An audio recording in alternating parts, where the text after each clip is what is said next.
আল্লাহর একজন বান্দা অনেক দিন যাবত ইবাদত করে। তখন আল্লাহ একদিন ডাক দিয়ে বলে, হে বান্দা, তোর একটা ইবাদতও তো আমি কবুল করি নাই। তখন সেই মানুষটি লাফিয়ে উঠে বলে, আলহামদুলিল্লাহ।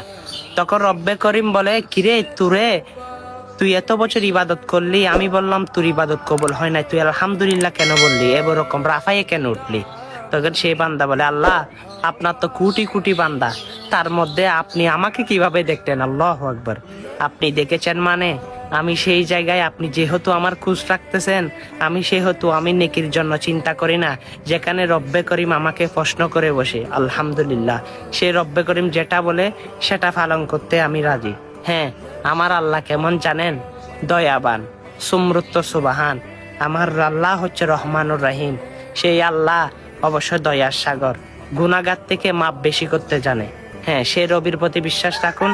আর সে বান্দাকে আল্লাহ রাব্বুল আলামিন ঘোষণা দিল, যাও, তোমাকে আমি মাফ করে ওয়াদা হলে জান্নাত দিয়ে দিলাম। সুবহানাল্লাহ।